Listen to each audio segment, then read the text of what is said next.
এই দুই দুরূদগুলোর কোনটাই নবী করিম সাল্লাল্লাহু আলাইহি ওয়াসাল্লাম হাদিস দ্বারা প্রমাণিত। লা ইলাহা ইল্লাল্লাহ মুহাম্মদুর রাসূলুল্লাহ বলার সঙ্গে সঙ্গে সাল্লাল্লাহু আলাইহি সাল্লাম বলা যাবে কি যাবে না? কোন হাদিসের মধ্যেই লা ইলাহা ইল্লাল্লাহ মুহাম্মাদুর রাসূলুল্লাহ আবার সাল্লাল্লাহু আলাইহি সাল্লাম এটা আসে নাই। লা ইলাহা ইল্লাল্লাহর পরে মুহাম্মদ রাসূলুল্লাহর পরে সাল্লাল্লাহু আলাইহি ওয়াসাল্লাম নেই। দুরূদ শরীফ পড়া এটি অত্যন্ত ফজিলতপূর্ণ একটি আমল।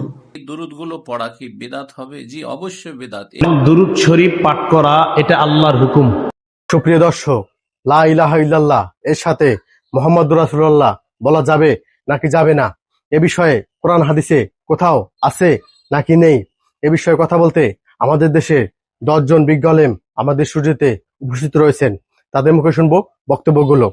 প্রথমে বক্তব্য দেবেন আব্দুর রাজ্জাক বিন ইউসুফ সাহেব। লা ইলাহা ইল্লাল্লাহ মুহাম্মদুর রাসূলুল্লাহ বলার সঙ্গে সঙ্গে সাল্লাল্লাহু আলাইহি সাল্লাম বলা যাবে কি যাবে না?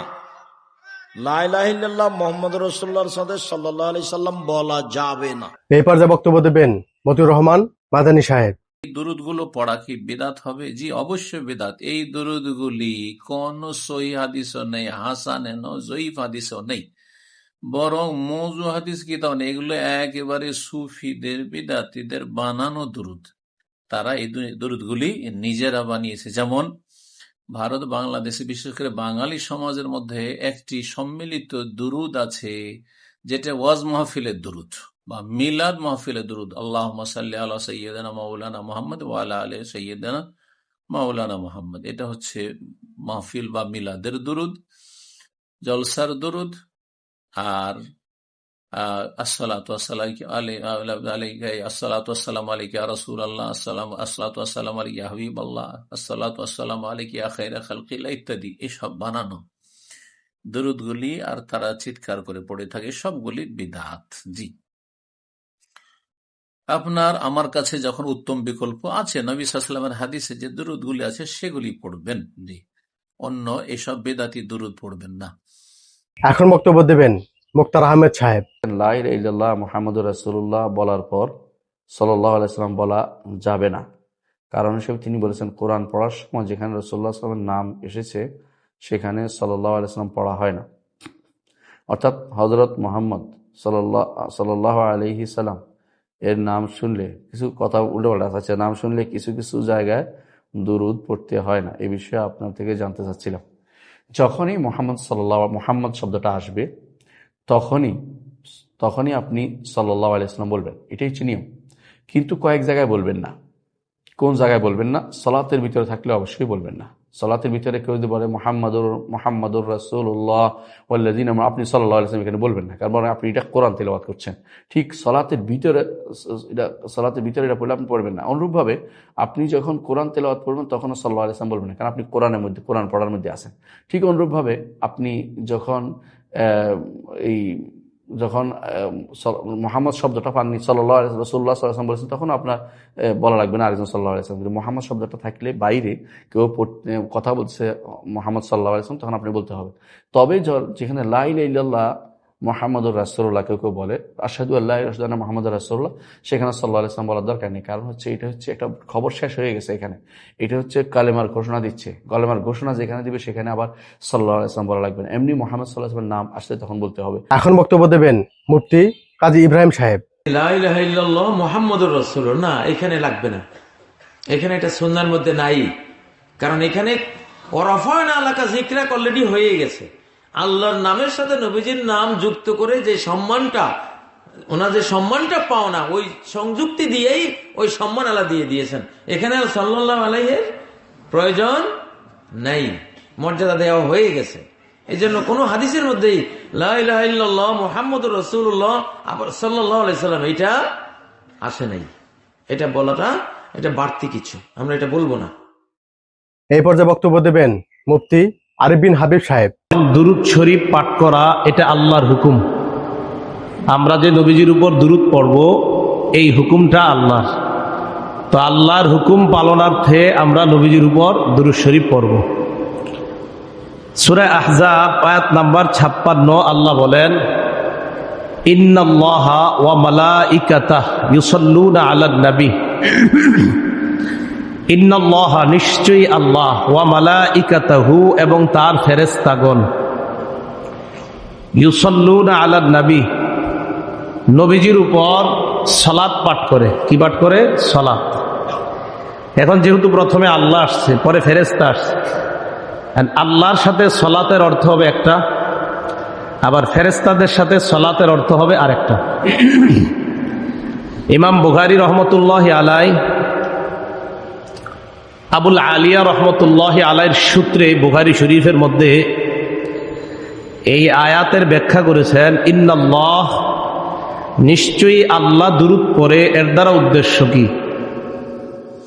তিনি লিখেছেন, সালাতুল্লাহি আলান নবী সানাউহু আলাইহি ইনদাল মালাইকা। আল্লাহ নবীর উপর সালাত পাঠ করার অর্থ হলো ফেরেশতাদের কাছে আল্লাহ নবীর প্রশংসা বর্ণনা করে, নবীর প্রশংসা করে ফেরেশতাদের কাছে আল্লাহ। এখন বক্তব্য দেবেন ডাক্তার খন্দকার আব্দুল্লাহ জাহাঙ্গীর সাহেব। হাদিসে আছে আমার নাম শুনলেই দরুদ পড়বে। আবার লা ইলাহা ইল্লাল্লাহর পরে মুহাম্মদ রাসূলুল্লাহর পরে সাল্লাল্লাহু আলাইহি ওয়াসাল্লাম নেই। তবে আলেমরা বলেছেন কোরআনেও যদি কেউ বলে, কোরআনে এক জায়গায় মুহাম্মদ রাসূলুল্লাহ আছে, কোন জায়গায়? না, মুহাম্মাদুর রাসূলুল্লাহ। হ্যাঁ, তো মুহাম্মাদুর রাসূলুল্লাহ নামাজের ভিতরেও সাল্লাল্লাহু আলাইহি ওয়াসাল্লাম বলা যাবে। অনেক এই সেই তাবেঈদের যুগ থেকে ফকিহ বলেছেন, কারণ যেহেতু রাসূলুল্লাহ সাল্লাল্লাহু আলাইহি ওয়াসাল্লাম আম আদেশ আছে যে আমার নাম শুনলেই দরুদ পড়বে, তো মূল কথা হলো যে এই বিষয়ে কোনো স্পষ্ট টেক্সট নেই। কাজেই কেউ যদি দরুদ না পড়ে পরে পড়বে, কেউ যদি পড়ে তাকে আপনি নিষেধ করতে পারবেন না। এই পর্যায়ে বক্তব্য দেবেন মামুনুল হক সাহেব। রসুল আকরাম সাল্লাল্লাহু আলাইহি ওয়াসাল্লামের উপর দরুদ শরীফ পড়া এটি অত্যন্ত ফজিলতপূর্ণ একটি আমল, এর অনেক সওয়াব রয়েছে। আল্লাহ রসুল সাল্লাল্লাহু আলাইহি ওয়াসাল্লামের এই ক্ষেত্রে বর্ণিত অনেক হাদিস রয়েছে এবং স্বয়ং আল্লাহ রাব্বুল আলামিন কোরআনে পাকের মধ্যেও এই সংক্রান্ত নির্দেশ প্রদান করেছেন।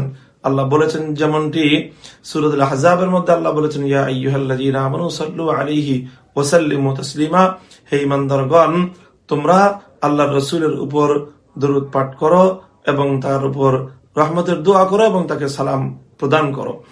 ইন্নাল্লাহা ওয়া মালাইকাতাহু ইউসাল্লুনা আলান নবী, আল্লাহ এবং তার ফেরেশতাগণ অবশ্যই আল্লাহর নবীর উপর তারা দরুদ পাঠ করে থাকেন এবং রহমত প্রেরণ করে থাকেন।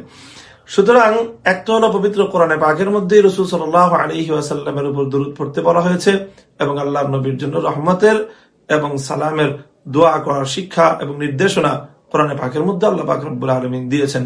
হাদিসের মধ্যেও আল্লাহ রাসূল সাল্লাল্লাহু আলাইহি ওয়াসাল্লাম বলেছেন যে আল্লাহর নবীর উপর দরুদ পড়ার কি ফজিলত রয়েছে। নবীজি বলেছেন, মান সাল্লা আলাইহি ওয়াহিদাতান সাল্লাল্লাহু আলাইহি আশরান, যে ব্যক্তি আমার উপর একবার দরুদ পড়বে আল্লাহ পাক রব্বুল আলামিন তার উপরে 10 বার রহমত নাজিল করবেন। এখন বক্তব্য দেবেন একজন ইসলামিক বক্তা। নবী সাল্লাল্লাহু আলাইহি ওয়াসাল্লাম বলেছেন, আল বাখিলু মান যুকিরতু ইনদাহু ওয়া লাম ইউসাল্লি আলাইয়া। বখিল ওই ব্যক্তি যার কাছে আমার নাম উল্লেখ করা হলো কিন্তু সে আমার উপর সালাত আদায় করলো না, সালাত পড়লো না। সালাত আদায় বলতে এখানে সালাত পড়া আর কি, অর্থাৎ সাল্লাল্লাহু আলাইহি ওয়াসাল্লাম অথবা আল্লাহুম্মা সাল্লি ওয়া সাল্লিম আলাইহি, এই দুরুদ এবং সালাত প্রেরণ করলো না, তাকে নবী সাল্লাল্লাহু আলাইহি ওয়াসাল্লাম এই হাদিসটিতে বখিল বলেছেন এবং ইমাম তিরমিজি এই হাদিসটাকে হাসানুন সহিহ বলেছেন। এটা আসলে একটা সহিহ হাদিস, কারণ ইমাম তিরমিজি যেখানে হাসানুন সহিহ বলেন সেটা গবেষণায় প্রমাণিত হয়েছে, সেটা একটা সহিহ হাদিস। আর এছাড়াও সহিহ মুসলিমের মধ্যে নবী সাল্লাল্লাহু আলাইহি ওয়াসাল্লাম বলেছেন, মান সাল্লা আলাইয়া সালাতান সাল্লাল্লাহু আলাইহি বিহা আশরা, যে ব্যক্তি আমার উপর একবার সালাত পড়ে, সালাত প্রেরণ করে, আল্লাহ তার উপর 10 বার রহমত বর্ষণ করে। সুতরাং যখন জুমার খুতবাতে নবী সাল্লাল্লাহু আলাইহি ওয়াসাল্লামের নাম উল্লেখ করা হয় তখন আমাদের জন্য বিধেয় হচ্ছে, সঙ্গত হচ্ছে সাল্লাল্লাহু আলাইহি ওয়াসাল্লাম বলা, কারণ খুতবা এর শোনার সময় এটা সালাতের অন্তর্ভুক্ত নয়। সালাতে যখন আমরা শুনবো আরেকজন রাসূল সাল্লাল্লাহু আলাইহি ওয়াসাল্লামের নাম বলছেন তখন আমরা সালাতের মধ্যেই থাকবো, তখন আমাদের জন্য এটা মানে আরেকজনের কথার আঙ্গিকে সাল্লাল্লাহু আলাইহি ওয়াসাল্লাম বলাটা সঙ্গত হবে না। এই পর্যায়ে বক্তব্য দেবেন আবু তাহা আদনান সাহেব। নবীজির নাম শুনলে অবশ্যই আমরা যেন দরুদ পাঠ করি সাল্লাল্লাহু আলাইহি ওয়াসাল্লাম, সংক্ষিপ্ত এতটুকু অ্যাটলিস্ট পাঠ করি আর কি। কারণ আল্লাহ রাসূল বলেছেন সেই ব্যক্তি ধ্বংস হোক যার সামনে তার নাম উচ্চারণ করা হলো কিন্তু সে তার প্রতি দরুদ পাঠ করলো না। আরেকটা হাদিসে আসছে যে সেই ব্যক্তির চেয়ে বড় কৃপণ আর কে হতে পারে যে যার সামনে আল্লাহ রাসূলের নাম উচ্চারণ করা হয় এবং সে দরুদ পাঠ করে না। সো আমরা যেন নবীজির নাম শুনলে সাল্লাল্লাহু আলাইহি ওয়াসাল্লাম এই কথাটুকু অ্যাটলিস্ট বলি, সাল্লাল্লাহু আলাইহি ওয়াসাল্লাম, সাল্লাল্লাহু আলাইহি ওয়াসাল্লাম। আর দরুদ পাঠের অনেক ফজিলত আছে। একবার পাঠ করলে 10টা করে নেকি হয়, 10টা গুনাহ মাফ হয়ে যায়। 10 বার আল্লাহ পাক রহম করেন, মর্যাদা 10 গুণ বাড়িয়ে দেওয়া হয়।